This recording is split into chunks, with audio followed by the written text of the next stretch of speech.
everybody. Give everybody just a second to jump on. We have a lot of ground to cover tonight, so we're going to try to get started pretty quickly.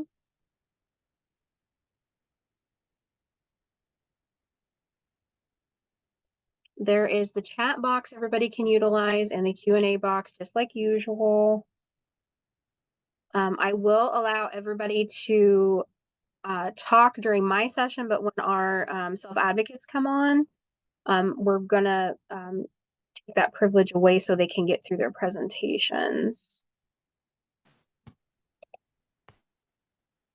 So if you want to talk, just make sure you raise your hand to ask questions. With that to go away.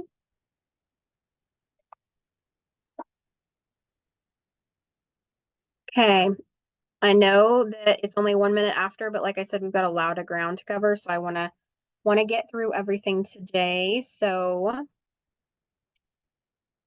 let's get cracking.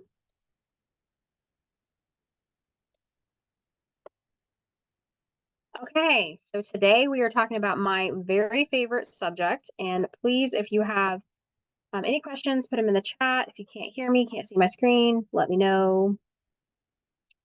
All that fun stuff. Carrie is also on here, so she'll be monitoring the chat.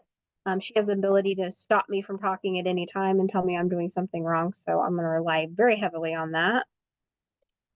We're going to get started. Okay. So tonight we're going to talk about transition, the beginning of the end of the educational program for the students that we're helping. So it's important to remember that students who have a transition plan are also going to have an IEP. 504 plans are not something that usually carry a transition plan, although a team can sit down and talk about the goals that a student has and those accommodations that will follow them to college. But what we're going to talk about primarily today is that big transition plan that comes at the end of, towards the end of the school length for the student, and it comes with its own set of fun things. So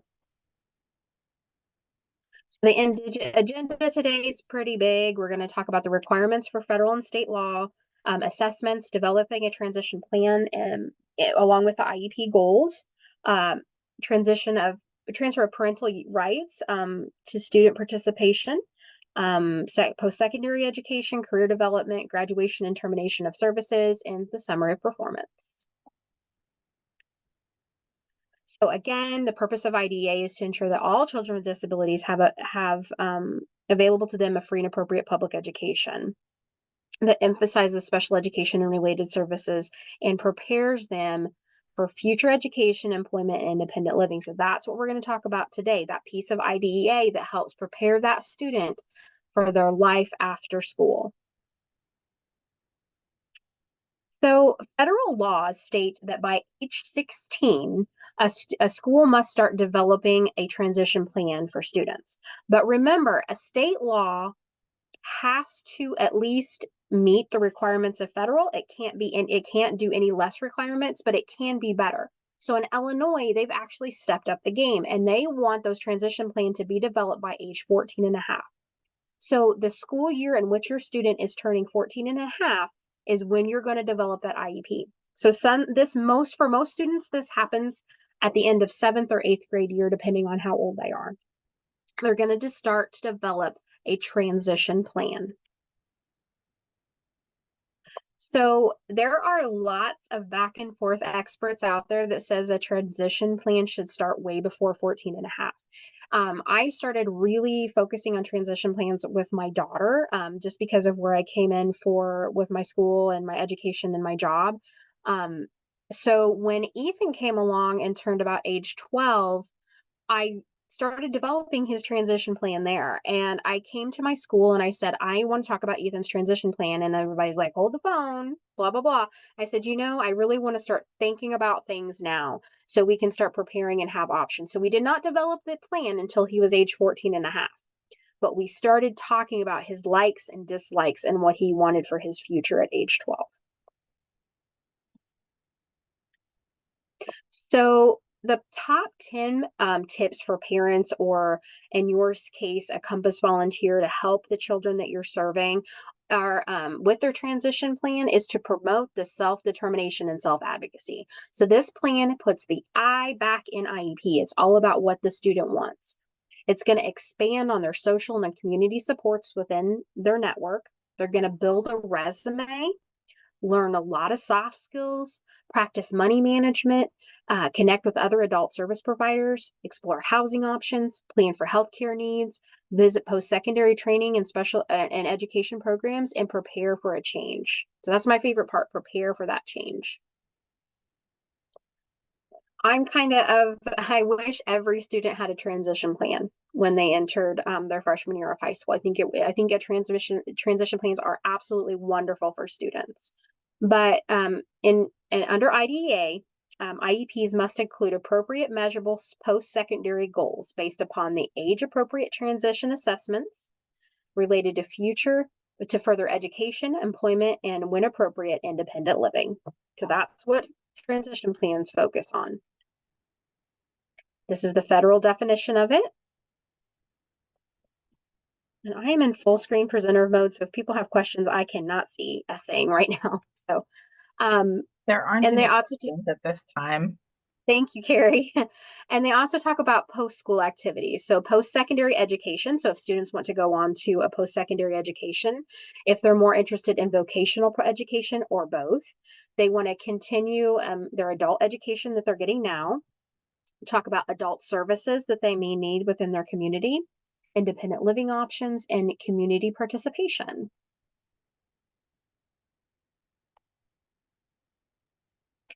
So when we talk about transition needs, we want to talk about where is the student presently, where does the student want to go, and how does the student get there? I wish I had all of this on a shirt because I feel like I talk about this a lot. So where's my student now? Where's the student wanting to go? And how are we going to get there? And again, we focus on those three separate areas: post-secondary education, job training or vocational, so what they want to learn, how they want to work, and how they want to live independently. And those three areas can be broken down into tiny, tiny, tiny little other steps. It's all individualized, just like the IEP, and it's all about what the student wants and needs. So with our federal definition, all of those goals that we want to develop, all those wants that the student wants to have, can be, we can support those goals through instruction, related services, community experiences, the development of an employment and other post-second adult living objectives, and if appropriate, an acquisition of daily living skills and provisions of functional vocational evaluation. So remember, I said all students have a transition plan. So if we have a student that maybe has a specific learning disability and an IEP for a specific learning disability, maybe they aren't going to need a lot of help for daily living activities.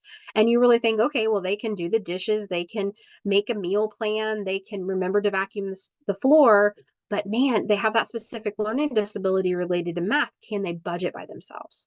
So you see how those daily living skills are going to be way, way broader than just what you would think of because I have so many parents that'll call me and like, well, school's not a place to learn how to do the laundry. And, for some students, maybe not, but what other daily living things could your student be working on?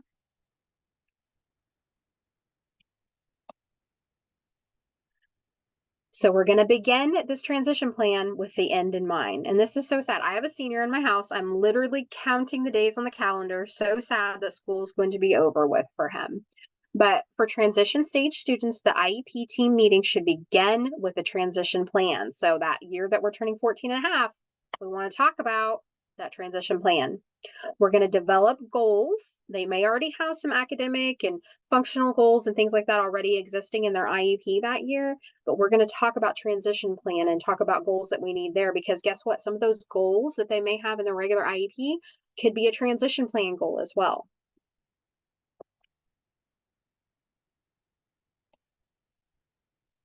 This is kind of a wonderful little flow chart here that shows age-appropriate transition assessments.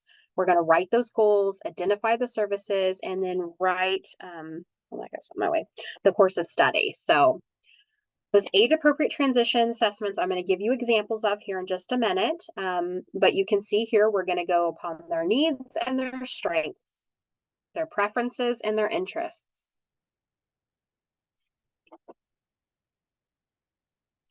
So why transition assessments? Well, they're there to develop those post-secondary goals and related transition services, to make the instructional programming and discussions about what the student may want to do after they finish school.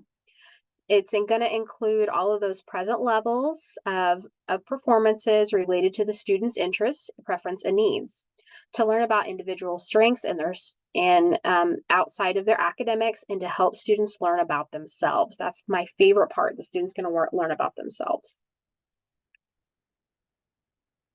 And again, the 4 broad areas that it assesses are the academics, the self-determination of the student, vocational interest and exploration, adaptive behavior, and independent living. So these are the 4 areas we're going to focus on for this transition plan. It may include a behavioral assessment, an aptitude test, interest and work values, achievement test, personality or preference test, career maturity or readiness, self-determination, and work-related. So all of these things could be included in those assessments. So I wanted to show you an example of a transition. I think my screen changed. Carrie, did my screen change like it was supposed to? Cross your fingers. Yes, it did. Yay, okay. It did. Okay. So here's, finding age appropriate transition. This is a great resource, and you'll have a copy of this in your Google Drive to go through all these. But this is a great resource for assessments.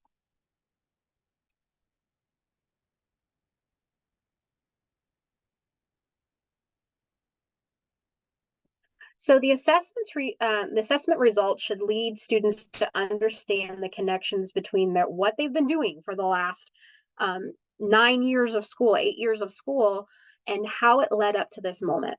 So all this time we've been helping them do better in their academics and their functional needs at school leads up to this, because it's been our job to prepare you for adulthood. So we can I really like when I watch a student's face, like the light bulb go off, then, oh, that's why you've been wanting me to do better with, been wanting me to work on my math. And that's why it's important that I could read at this level. I really like to watch the light bulb go off in their faces when they figure that out. Sometime, and I've heard this said a lot too, that a behavioral intervention plan transitions well to a transition plan, because it shows the students why we've been working on these things to get you better and to get you here so that you can be more independent as an adult. Almost every teenager or preteen that you talk to, they don't want you telling them what to do anymore, right? That's the biggest thing. These transition plans helps you get to support what they want. So assessments can be both formal and informal. So they could be like a check mark sheet that you're doing, or you can just sit down and have a conversation with these students. Carrie and I went to Chicago last year and learned this amazing curriculum, and we can go into schools and teach it in classrooms. And one of the best parts about it and how we kind of sell it to the teachers are, this counts as your transition assessment for the year. And they're like, oh my gosh, well, what curriculum do you use? What do you do this? And I said, we don't. We sit down and have a conversation with these students, and we ask them what they want. And then, informal assessments can be just as helpful as those formal ones. So formal assessments may, look a lot like these here. Adaptive and behavioral learn living assessments. Pacer has so many good resources on assessments, guys, that parents, that Compass volunteers could use to help a student. They're great. And then informer, like interviews, direct observation, curriculum-based assessment, or just, analyzing their environment that they're in. So this goal generator is amazing as well. Some of these I haven't used since last year. But here's one for high school. Like, what do we want our goals to be like in high school? Kind of breaks it down.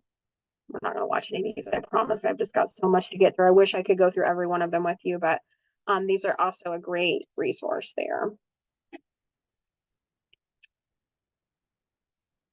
And then, of course, assessment results in the IEP really help to make sure we're all on the same page for the academics of the student, their functional areas. All that data really helps. So I get a lot of people say, well, I have to reeval every 3 years.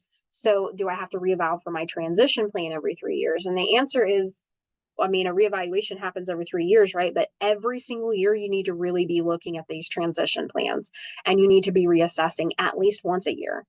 Sometimes I recommend even more than that for a student, because I don't know about you guys, but when I was 14, I had one thing I wanted to do. And then when I was 14 plus one day, I had another thing that I wanted to do. So it was always, always changing what I wanted. So make sure that those assessments can, be like in a living document, and we can ask for them again. And if you see that your student has done these assessments and you don't agree with the assessments, like you think, I think that my student might be able to do this where your assessment said they cannot, challenge those, ask them why they got those results, ask them to try another assessment. Again, this is a working conversation. It's not just, I did this is how it goes. So at age 14 and a half, our students are coming to those IEP meetings. That's what we have to invite them to those meetings. So they can choose not to come. I remember the first time my daughter came into her own IEP meeting, I'm like, I don't know that I like this. I don't know if this is a good idea. Like, I was nervous how that would go, but it was great. Her teacher had really worked with her on, she had this like little printout of how she felt like her year had went, how she feels like next year wants to go. It was a great learning experience for both of us. So the year that student's going to turn 14 and a half, they need to come to the IEP that's being developed that year. So like I said, they may be 7th and 8th grade, might be age 14, but the year that they're going to turn 14 and a half, they need to make sure they got an invitation as well as the parent to come to the IEP meeting.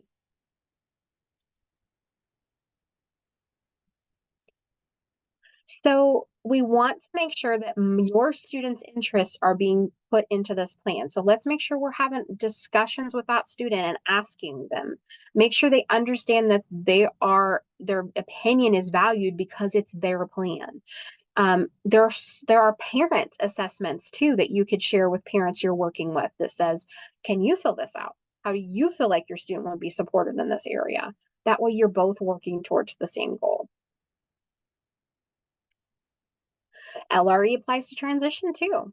We want to make sure that our students are in the least restricted environment they can be to work on these goals. So there's some evidence of, parents that have went all the way they could to argue their case, and yeah, it's just a little bit there.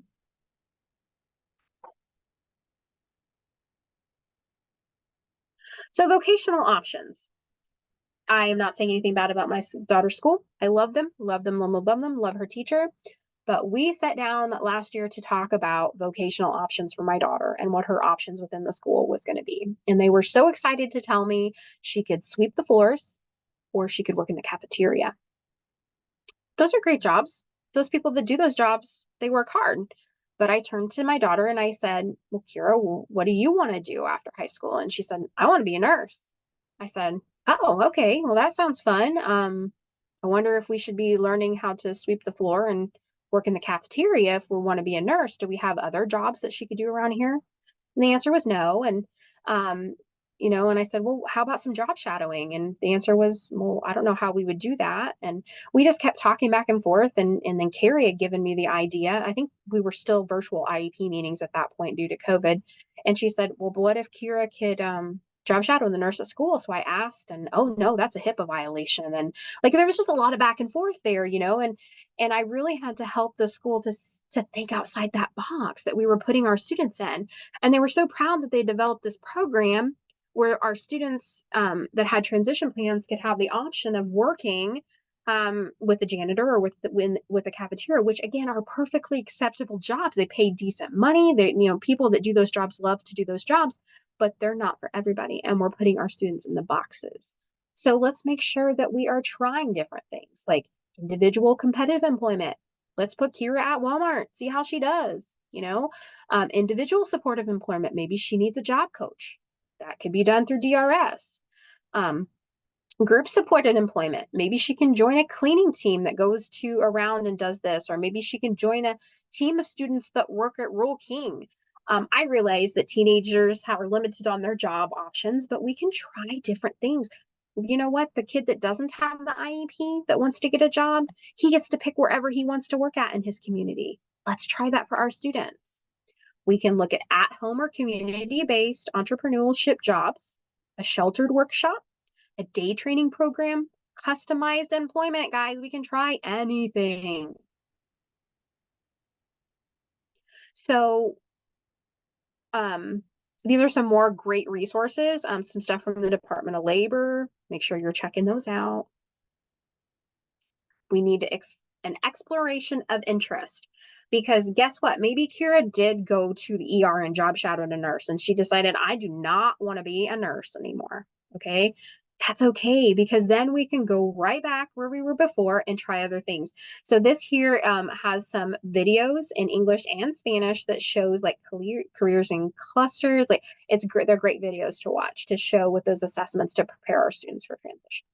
I just wanted to say, Abby, I think when you give students that experience, then they can come to the conclusion, is this really for me or not? Because with Zoe, I think she'll talk about it a little bit later, but she thought she wanted to work in the medical field. And we were like, okay, who can she job shadow? She did job shadow the school nurse. And after she did it, like, and she had said she wanted to do that from the time she was like 3 until she job shadowed the nurse in high school. And we could talk all day long about, you need to have college and math and all these things and look at the hours doctors work and all that. Until she job shadowed, she wanted to do that.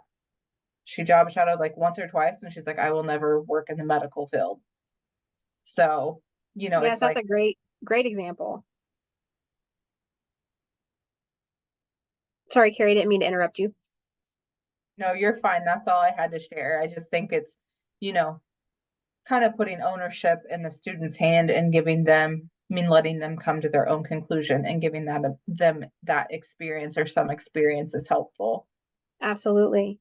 And I know a lot of these schools or these, transition programs are so proud of the programs they developed. And I'm happy for them too, because guess what, guys? 50 years ago, our kids wouldn't have these options. But we don't have to fit the kids in those boxes. Just because they've made these programs or have these like workshops and things like that doesn't mean that all our students have to go to those places. We can look at different options for them.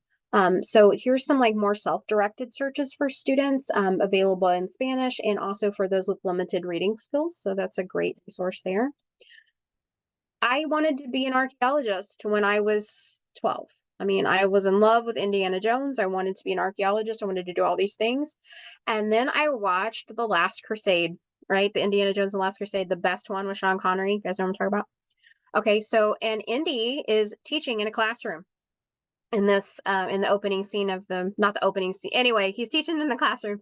And I'm like, I asked my dad, I'm like, why is he teaching in a classroom? And he's like, well, do you think he's in the desert all the time? And I'm like, well, yeah, isn't that archaeologists do? And he's like, no, they have to do this, and you have to go to school for a bajillion years, and you've got to teach all these college students about history. And I'm like, well, that doesn't sound fun. So that's kind of a way that I came to that conclusion that maybe I did not want to go to school for, well, you have to have a doctorate, right? Like 12 years. I don't want to do that, right?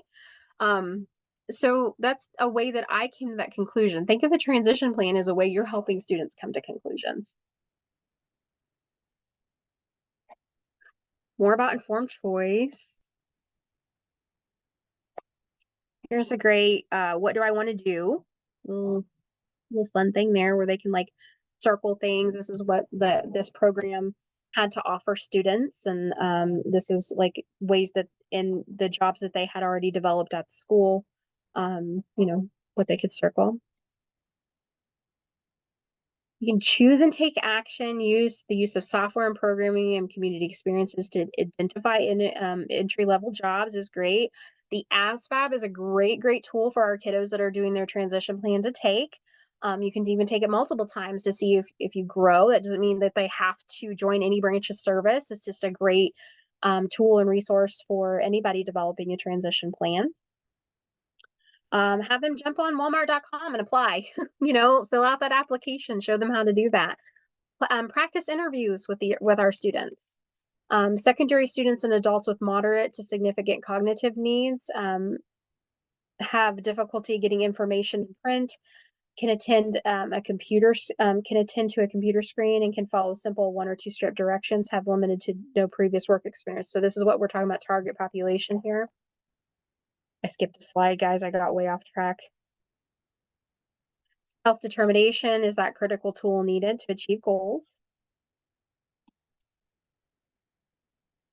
So we're going to talk about preferences and interests now. So this is the best part, promise. So here's an example today. I had someone from an outside agency other than Family Matters, another professional, call and say, I have a student that's 18. They have earned all their credits to graduate, but they're still working on some of their transition goals when it comes to vocational employment. The school has sent them to our sheltered workshop to work on these skills, and they've now advanced out of these skills. The student has come to me and said, I really liked it when we detailed cars. I want to detail cars. I really like that. So now they're as a team, everybody's going to sit back down and they're going to have a meeting to talk about what kind of things we can do next. So if you would like to answer this question, what would be a good option for this student? So he's met his academics, he's met all the credits to graduate. We're just now focusing on post-secondary goals like vocational, preferably is where he wants to go. He's not interested in going to college.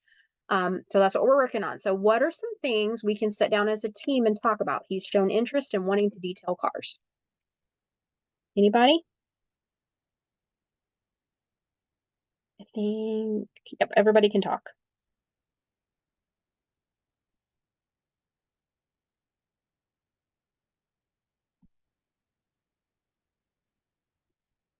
Everybody's quiet. Oh, somebody's got their hand up. Jane, go ahead.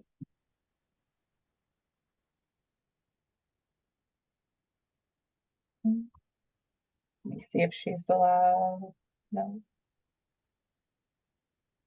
I'm sorry, training There we go. opportunities I'm where sorry, they go could ahead. go and they could be talking about where in the community they could go to get these training opportunities, where Right? they And they, could yeah. shadow. Yeah, they live in a huge, like they're in Peoria. Okay. So how many car dealerships do you think are in Peoria? Like, I don't even know. I don't even know. So there's Ford, there's Mazda, there's Subaru. I know there's a Subaru because I've been there a couple times. So there's all these different places. We could be reaching out. We could be reaching out to these car dealerships and asking, can I have a student come job shadow? Are you hiring? Could he come? All of these things, we could be working with them to do that. So that's a very good example, Jean. Does anybody else have another one?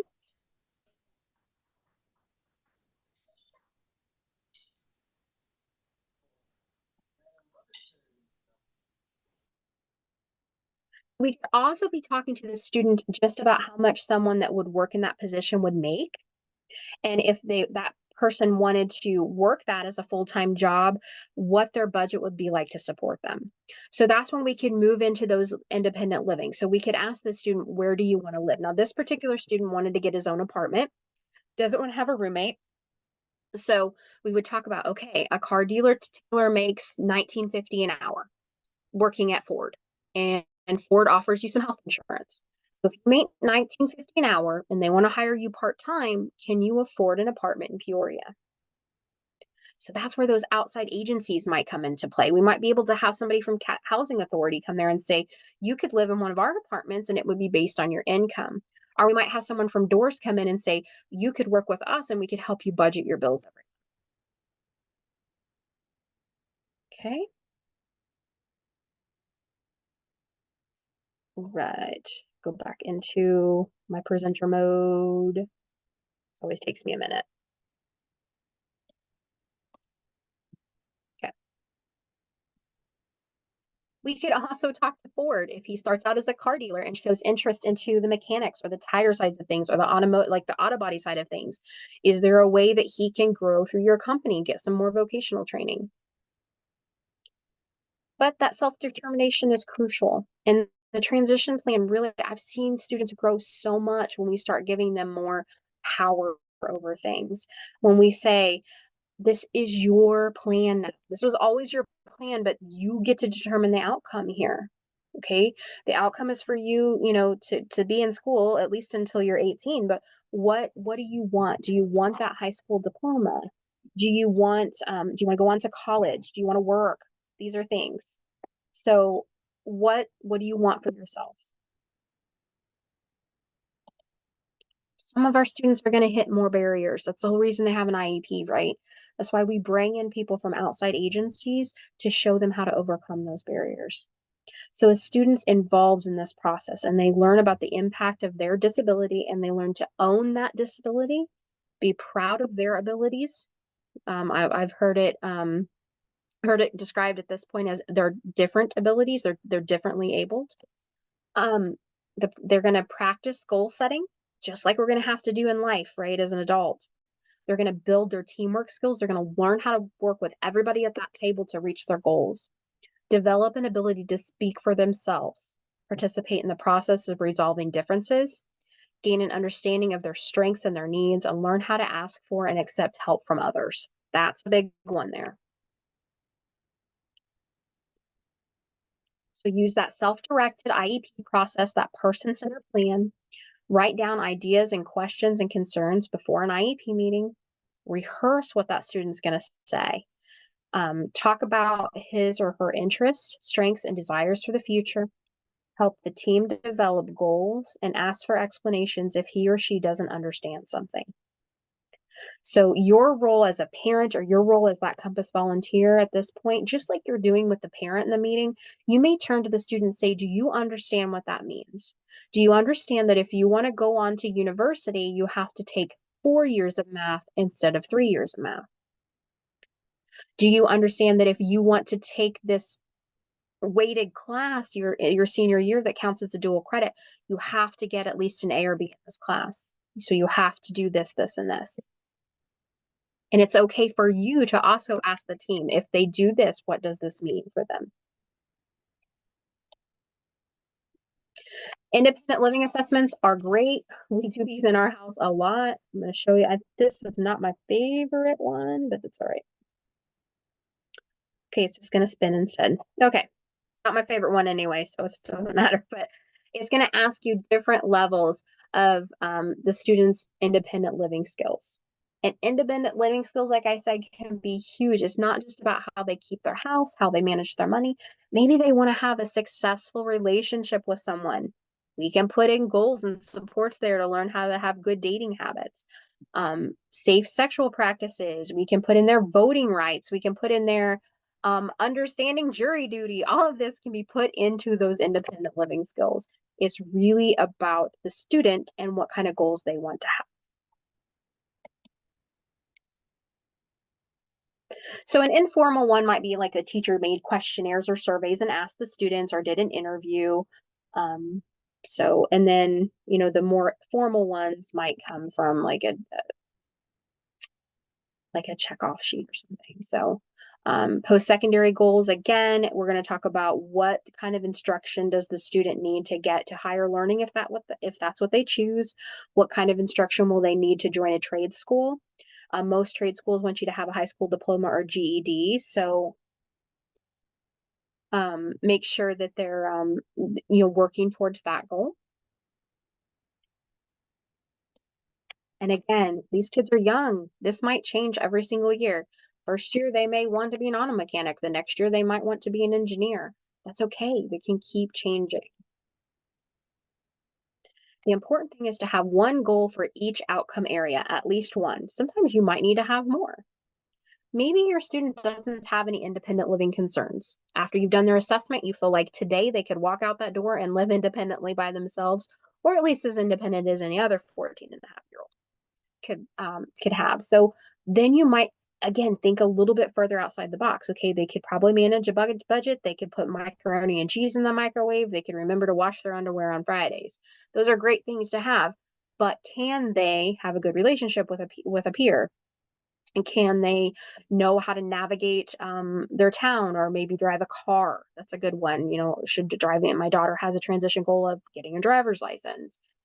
So there's lots of things we can put in that independent living category.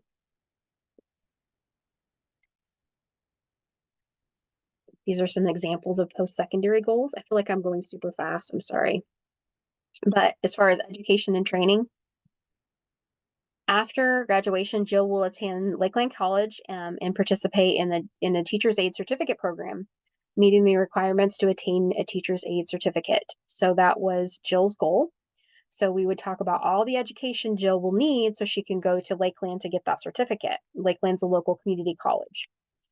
Here's an employment goal for Jill. Upon graduation, Jill wants to work part-time in an assistant in a daycare or preschool. So she wants to work in the field of her study while she's going to school. In independent living, Jill will manage her own checking account, depositing and withdrawing her own funds as needed to keep her accounts in balance. So we're not really talking about where Jill's going to live, but we're going to talk about a skill that Jill's going to need to live independently.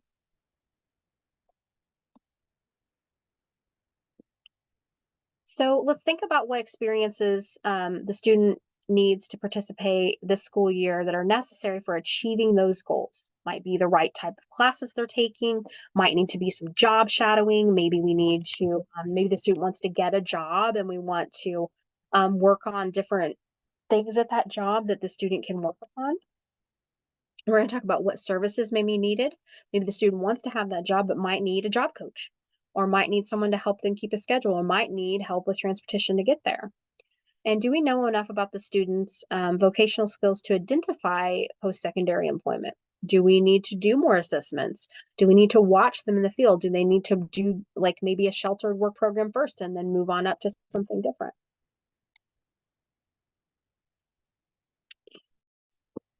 So for each post-secondary goal, there must also be an annual IEP goal that will help the student make progress so we can watch those progress on our IEPs to see how far the student's getting. We'll use those present levels of performance to determine what skills and knowledge are needed. They must be SMART goals, and they must be using the formula given whatever the student will blah, blah, blah. Just like a regular IEP goal needs to be. Should be written in the same formula for those transition. So here's an example of that IEP goal for Jill. So given a specific amount of income for each week, Jill will complete a worksheet showing the budget for expenses that will not exceed the amount of income 5 consecutive times by the end of the semester. I want to do this IEP goal that Jill is doing. And then another one, given a cell phone bill each month, Jill will write the check out for the payment and complete the check registry showing the adjusted bank balance with 100% accuracy at least 3 times by the end of the semester. So this is an IEP goal that matches that transition goal that we want to get for Jill. Way with employment goals. This is Jorge. He's going to when given a visual task, analysis to clear and wipe tables, Jorge will complete 18 out of the 18 steps on 5 out of 5 occasions. I'm lost already. Who's with me? Okay. At least, so Jorge's going to be given this task, and it's an 18-step task. And on 5 out of the 5 times he does it, we're going to make sure that he does it correctly to help those restaurant job skills. He may need Gary's going to need a visual prompt to work independently. So we're going to talk about what he needs to get there. And then presented with 5 interview questions from a teacher-created interview guide, Sarah will independently answering using her communication device. So these are really good goals, kind of shows you different arrays there. So we're going to talk about the transfer of rights. I think I'm doing okay on the time. Oh yeah, it's not 6:30. We're doing good. We're doing good.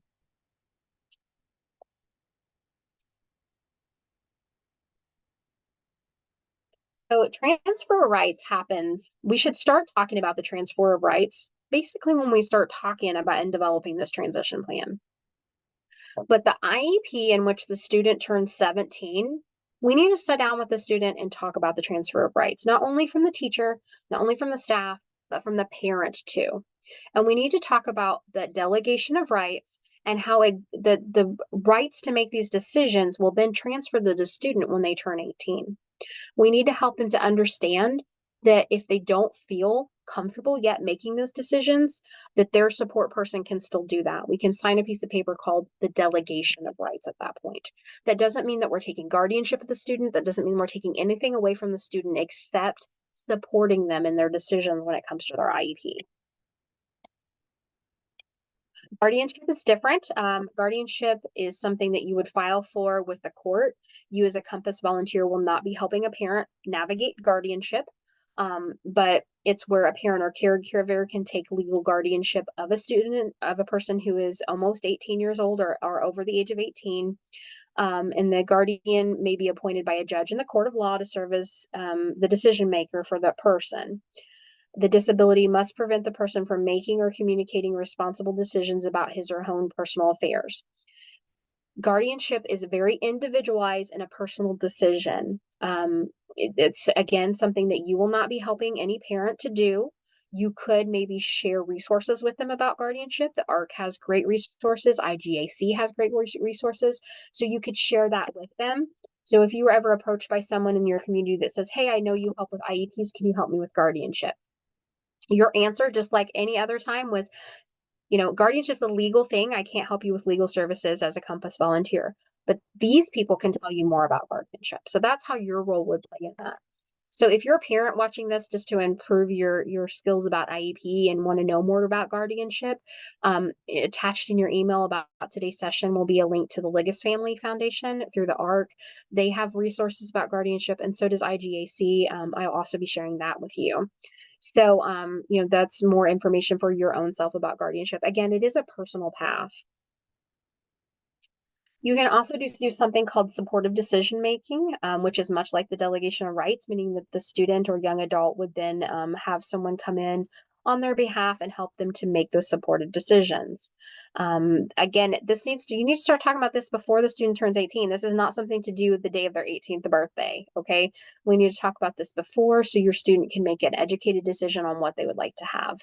So even though a student may sign that delegation of rights telling the parent or caregiver they can still make those IEP decisions, it doesn't mean they're out of the process. It just means they can't sign any documents to determine certain things without the support of somebody there.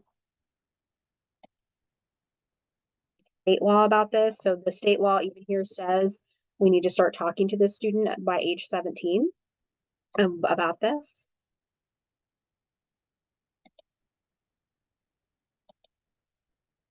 So education, we're going to talk more about that. More and more high school students with disabilities are planning to continue their education in post-secondary schools, including vocational and career-related schools, junior colleges, and universities. Lots of places have programs like this set up. Think College is your absolute best resource. I cannot praise Think College enough. Like, I could do a whole day just navigating this Think College with you. So Think College is great. You can find colleges in here that have different resources at their colleges or different programs that they've had. There's lots of resources. There's assessments here that you can also do. It's great. I love it. I love Think College. It's great. And like College Search, this is my favorite one down here. So come up here. I want to go to Illinois. This is going to tell me about all these different colleges in Illinois and different programs that they offer that help students with disabilities. So yes, a lot of them are in the Chicago area just because the Chicago area has so many schools, but these are different options. And Blackburn is huge. Like, I know like most of my class wanted to go to Blackburn when I was in high school. Of course, we're from a rural area, but so there's, lots of, like, it'll tell you this program is able to provide federal financial aid. So then they have to give you accommodations, or this one has this is up by Palatine. This one has a specific program for people that may need that support. Coach program, I hear about that all the time. So these are just some great examples. I just want to show you one. So this is the one that my daughter's interested in attending at some point. The PACE program at National Louis. So this was kind of ahead of its time when it came out, but it's great resources. So when Carrie and I were divvying up the responsibilities of who was going to do what for this one, I think that she was hesitant to let me do this one because it's my favorite subject and I talk about it way too much. So yeah, so it says that's where she found her son's college that he was going to go to, is by doing the Think College. Love Think College. So yeah, Carrie was like, you can't talk forever, Abby. You got to cut it short. So I'm working on it, Carrie. So these are similarities and differences in different college experiences, depending on what is the needs of your student and what the student wants to have.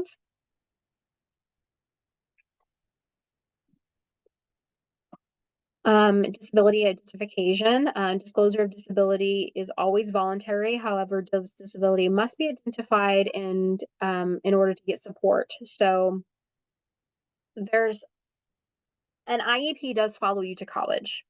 But the part of the IEP that follows you to college are the accommodations in that IEP, the reasonable accommodations. So we're not going to be making individualized goals for a student in college unless they're their own personal goals that they're working on. We're not going to be modifying the curriculum. Okay. They may be able to reduce a course load instead of taking, what is it? You have to take four courses a semester in order to get financial aid or something like it. Anyway, we could reduce a course load if we needed, or maybe do some online, some in person, or maybe all in person. Maybe the student wants to do it all in person and not online. Substitution courses may be something you can do. They might need a sign language interpreter, extended time for testing, voice recognitions. Maybe they need to record the professor while they're talking. These are all examples of those accommodations that could happen. So academic adjustments, post-secondary schools are not required to do them. To lower or affect the substantial modifications is to an essential requirement. So just keep that in mind. Hang on, I got a question. Books on audio. Yes, I love books on audio. I mean, thank you. Amani, thank you.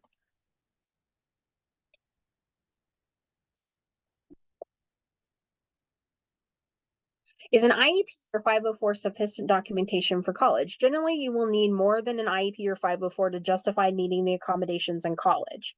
So this has been hard for me. So my student is looking at colleges that he wants to attend.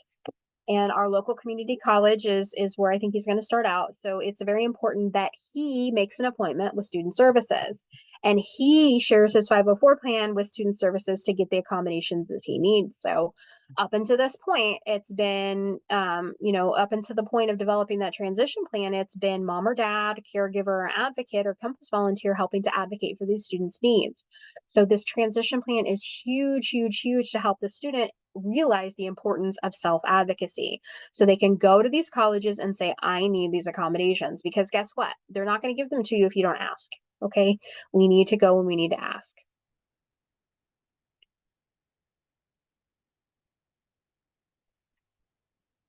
And sometimes they might need a current evaluation to get accommodations or modifications in college. So think about the ways in which you could get that. So within 2 years of graduating, contact the disability office at colleges you are considering to apply for. So we have a really, really good presentation done. I think it's recorded on our website when we transferred over, on like timelines, when you should be doing certain things for timelines. So what this is saying is, so by 2 years within the date the student's going to be completing school, make sure you're contacting area colleges and that the student may be considering, or if the student has a certain path of study they want to do, that you're looking at that. Within 1 year, you want to ask for those accommodations from the college. So you may need to write a letter, just like we do to the school, saying, I'm going to need these. And then the summer before starting, contact that disability office at the school and ask to write the accommodations and modification plan. And of course, Office of Civil Rights is a great resource of information on more of that. How am I doing on time? I got 10 minutes, guys, and I've got to get to slide 115. So we're going to go through these fast. Career development. So maybe we'll start out with looking in want ads, filling out applications, completing interviews. We're going to maybe through school-based learning talk about different jobs to have. Maybe there's different options. Kathleen says in the chat that at Blackburn, the professor has to sign the 504. And their support system is awesome. He's traveling now for Black History Month, Tennessee, somewhere else in Alabama, I think. That's New Orleans, Carrie, but yes, NOLA, New Orleans. Okay. In Alabama, yes. I've learned something new. Yes. Oh, I'd be loving New Orleans right now. Okay, anyway. So yes, that's a perfect example. So Athene's son advocated for himself with the disability services at the college. They wrote some modification. The professor has to sign off on those so that the professor says, yes, I believe these are reasonable accommodations for this student. Now, I've not come across this yet. I asked for accommodations in college. None of my professors had a problem with them, but I think if a professor would, I think there is an appeal process you can do in college. I've never had to do that, but there's probably some type of thing there. Again, we're going to talk about the reasonable accommodation for the student and the because. We're going to highlight that because my student needs extra time on tests because they have to read the questions 3 or 4 times. Okay, so we want to highlight that because. So schools might have like work-based learning as well. So I hear this a lot. The school offers a construction class.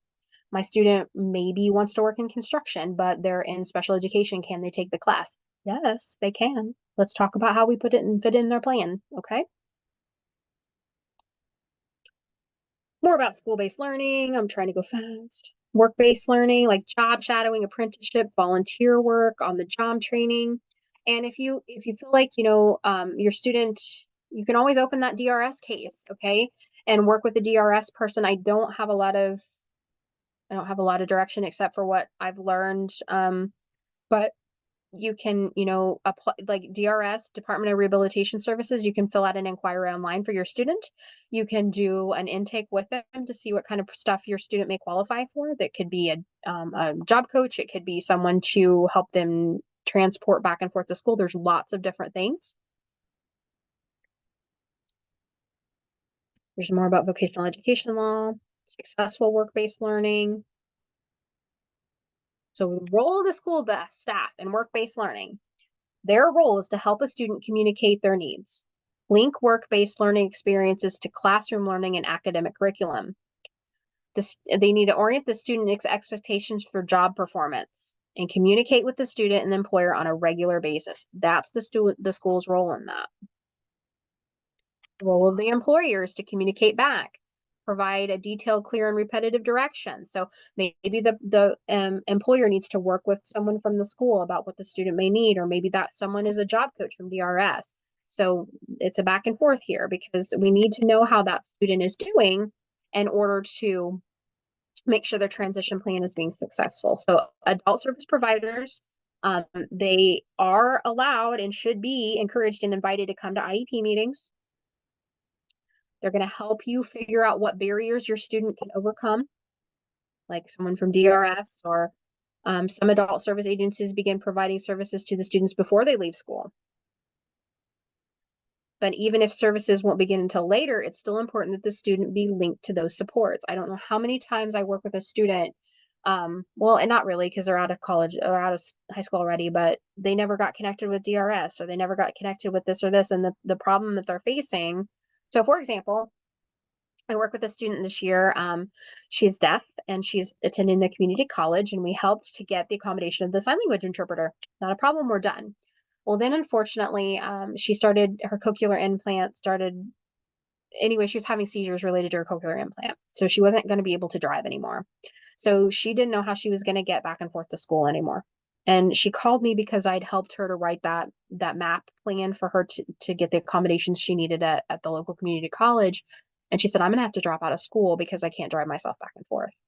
And this is where we said, okay, what services were you linked to in your IEP? Well, she wasn't linked to very many. So the first thing we did was open a DRS with her, and DRS was able to, help her navigate and get more supported transportation back and forth to school. So that's just an example.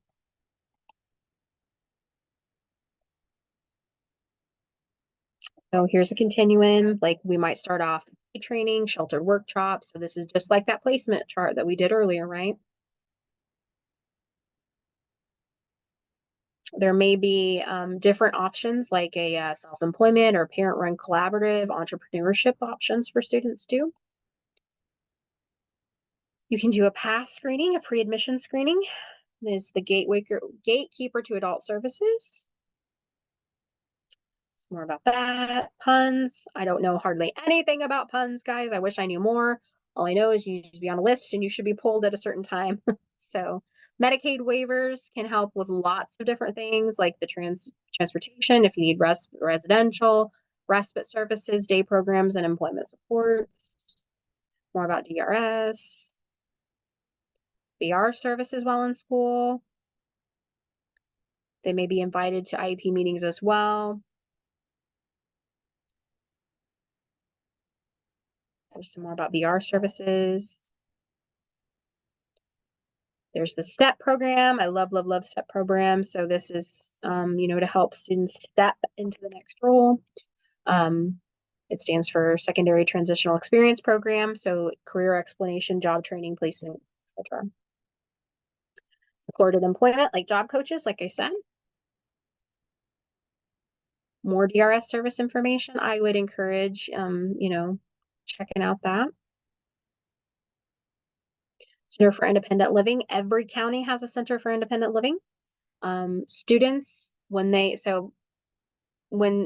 parent calls us and they, say that they need the support of a volunteer to attend a meeting with them, so one of the first things that Carrie and I will check is the age of the student and what county they're in, because most Center for Independent Livings are going to have a transition specialist on staff. When I grow up and finish school, eventually I will be a transition specialist. That's my goal for myself. So, not that I'm leaving Family Matters, just I want to be a transition specialist. So at a Center for Independent Living, there's someone there that can connect this person with all these resources.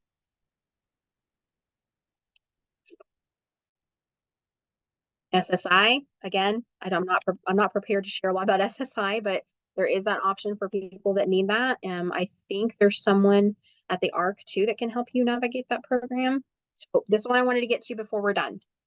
Graduation and termination of services by age 22. So a student with a disability who has fulfilled the minimum state requirements for graduation shall be eligible for a regular high school diploma.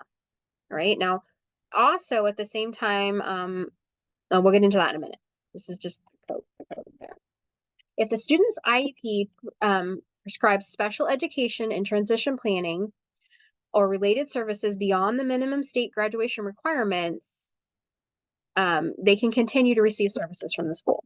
So this is an IEP decision. So at the last year of school, that the school says your student is going to be eligible to graduate because they've earned their credits and they're going to graduate this year. You're going to get something called a summary of performance. And that summary of performance is going to say that is your written notice that says your student's going to graduate. You can then call an IEP meeting and discuss that. You can say, I don't feel my student's ready, or yes, he's ready.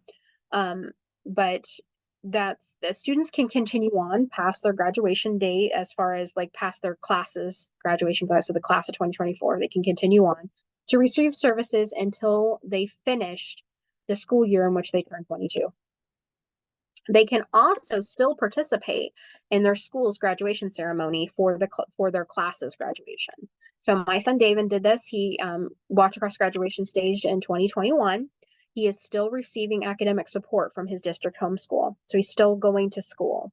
He's just working on those transition goals. Some of them may be with some more like academic and learning goals. Some of them may be vocational. Some of them may be independent living. But he's still working on those goals and still receiving support from the school district. But he still got to walk at his graduation ceremony. There's more about what I just said, but yeah. More about summary of performance. I know I'm going through fast. I just don't want to. Some more resources. And that's it for this one. I didn't do bad. I have 1 minute to spare, guys. I did it. I did good. Okay. So next is going to be up is our self-advocate. So we're going to take a 5-minute break and let everybody breathe for a second. And then we will work, then our self-advocates will present. So, hey, Zoe. Hey, took me a while to get on here. I'm going to pause our recording just for a second. And when we come back, we'll start it again. So 5 minutes. Okay, guys? Welcome back from break, everybody. I am so happy to introduce Zoe Potter. Zoe is an amazing self-advocate, and she wants to tell you a little bit about her transition plan. And we're going to hold questions till the end after our next presenter, and then we are going to open up to questions. So if you guys have a question, just kind of think about it, or maybe type it in the chat so that you have a record of it, and we'll be able to ask those in a little bit. So without further ado, the amazing Zoe Potter is ready. There you go.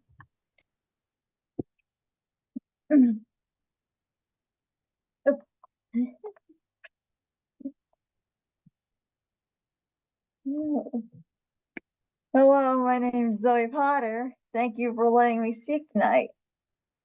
Tonight, I'm going to talk to you about my high school experience and my experience as an adult now that I'm out of high school.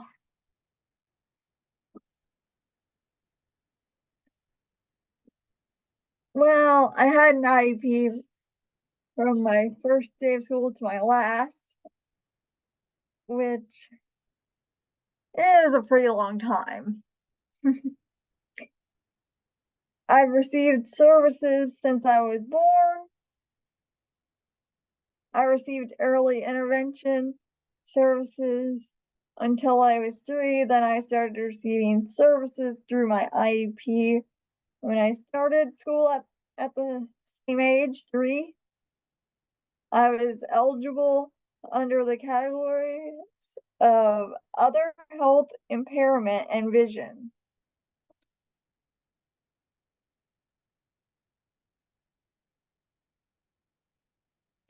I used a person-centered plan to help me lead my own IEP meetings. My parents always talked to me about my diagnosis and my education. As I got older, I attended more of my IEP meetings. My mom and my dad took me to a training where I learned about person-centered planning. I used a plan to lead my own IEP. I always knew my IEP was about me, but once I did the map process, I understood my IEP more.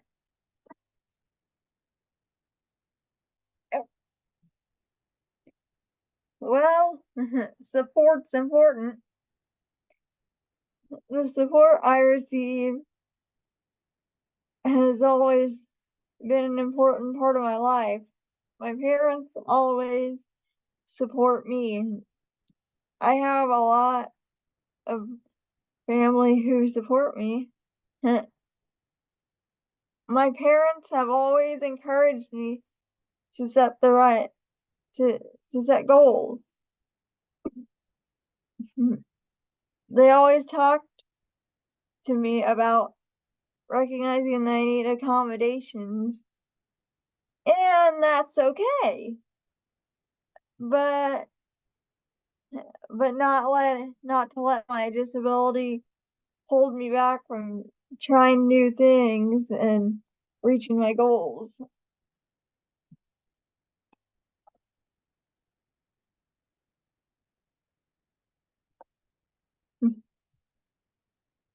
I love to dance and have fun. I went to every homecoming, prom and post-prom during high school. It was so much to do, so much fun to do this with my friends.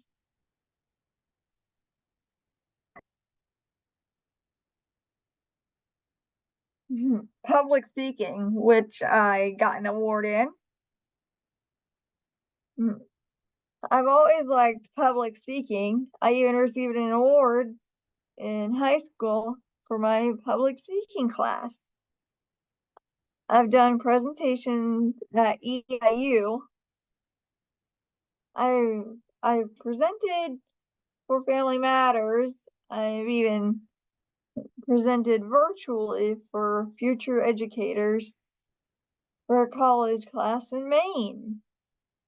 I still like public speaking. I also help Family Matters with their self-advocacy blog.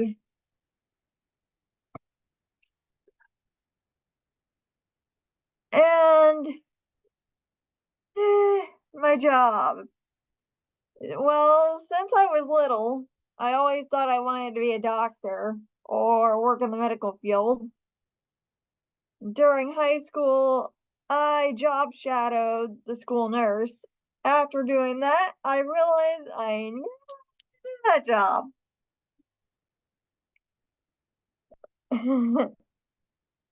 During high school, I started volunteering at our local library. I even sat in on the teen advisory board. So I did this for 4 or 5 years. Uh, mm, And then I was offered a paid position. I love my job at the library. I have great bosses and coworkers.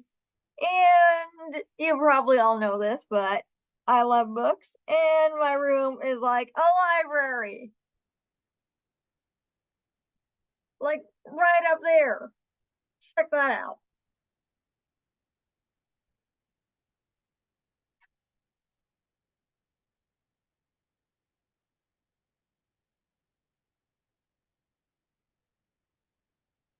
Reaching my goals. I had a really great adapted PE teacher during school. When I was in high school, I knew I would have to make a plan to stay active after I graduated. My adapted PE teacher worked with me to create a workout plan to use after I graduated. I even helped write my IEP goals. I even decided to get a gym membership to help me stay healthy. I like to go shopping and pick out my own food and things I need. I always have to think about how much money I can spend.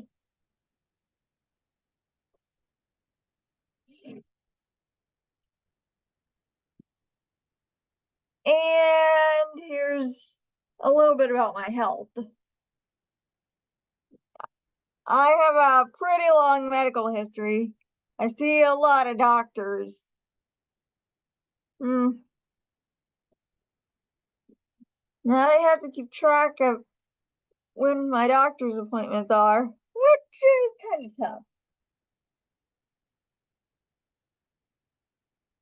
tough. Because you gotta remember the days and week it's in. I just had an appointment with my primary care doctor and talked to him about my concerns and health. Sometimes I make a list of questions to take to my appointment so I don't forget to ask things. Like, well, this one I accidentally forgot to make a list. Yeah, but at least I remembered everything.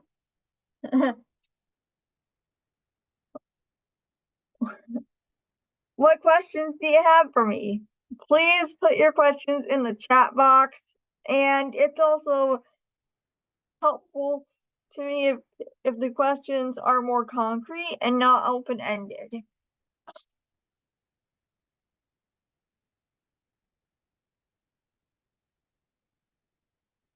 I have a question, Zoe. This is Abby. What? Oh, okay. Okay. Hang on. Hang on. I can't see Abby. Now you can. Oh, there you are. What was your favorite class in high school?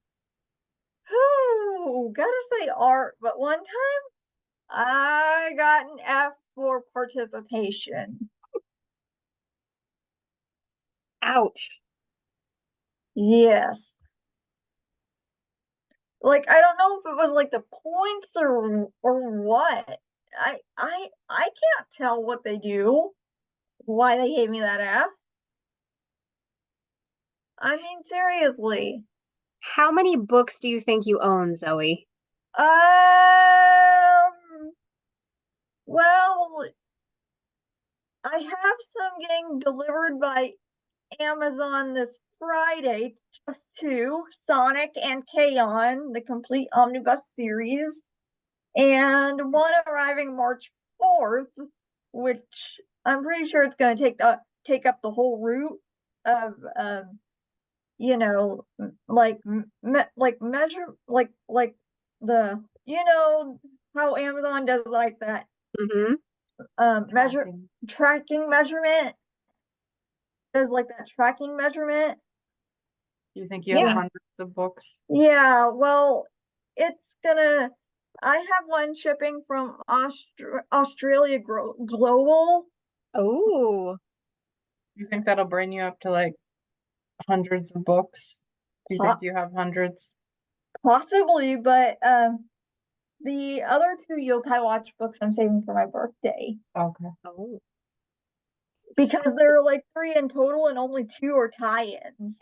Anybody else have any questions for Zoe before we move on to Kyra's presentation?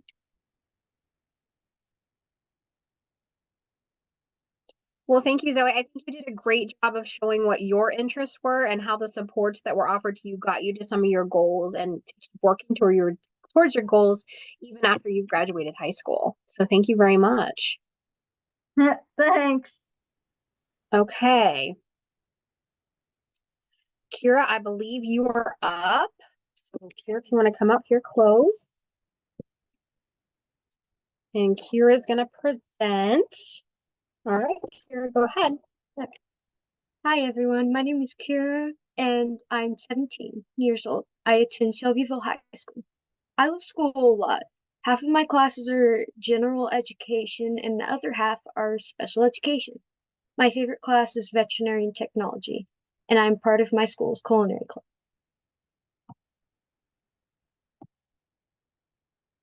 My goals.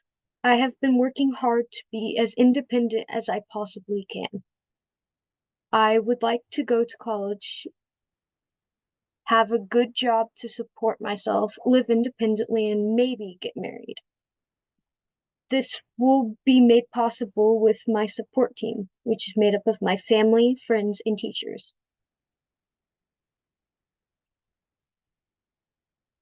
This year, my IEP team and I decided to push for more general education classes.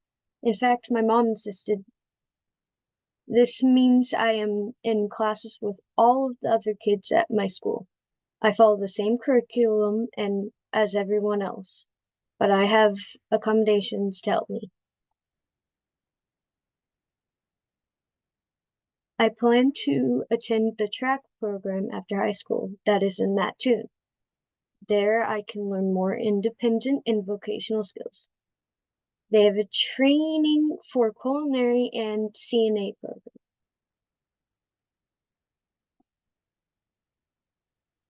My job. 3 days a month, I help my mom clean at a local business. It means it helps me have extra spending money to pay my phone bills. People in my neighborhood ask me to take care of their pets when they are out of town. I put down the days I need to take care of their pets in my phone's calendar and set reminders. Someday I want to have my own apartment, but I struggle with understanding money concepts, daily living tasks, and time management and safety. My team has helped me to put support and goals in place to work on each of these areas. Each month, my mom and I make a budget for the bills I need to pay and how much money I will have left. I add half of my leftover money to savings and can spend the rest. I used to have a problem with spending all my money at once, and kids at school took advantage of that. I would buy them things so they would be my friend. So now I can only take small bills with me to school, so I don't spend too much. I try to use my prepaid debit card to manage my money because I am good at adding and subtracting, but I have struggled to count change. Together, Mom and I found an app to put on my phone called Make Change. It has pictures of coins and bills I need to get and help me count the change. I also use timers and alarms to help me remember things and use our Google Home speaker a lot. My mom and I also developed a schedule to help me remember to shower, do my laundry. I am also still not the best at keeping my room clean, but I feel independent when I can remember my own responsibilities.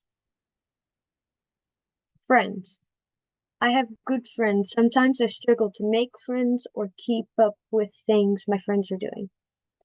I joined the school's culinary club and made a good friend named Kyra. Me and my friend Emma and I met at the start of school. We have PE class together and eat lunch with each other every day. Zoe and I are also good friends. We like to hang out together while our moms work.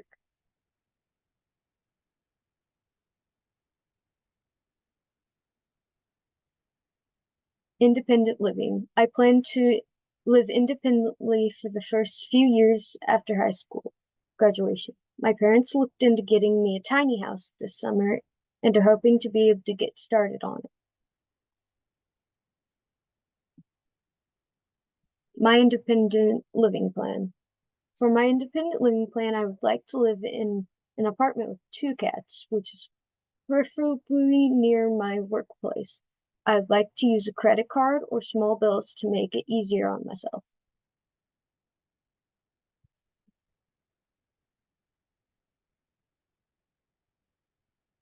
I am Kyra, and I like to watch Supernatural. My favorite YouTuber is Jacksepticeye.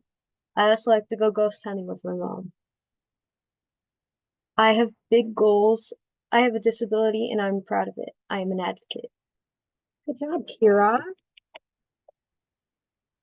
Very good job. Okay, at this point, I'm going to allow everybody the ability to talk, to ask any questions of either our self-advocates or about transition services today. And I'm also going to turn off the recording.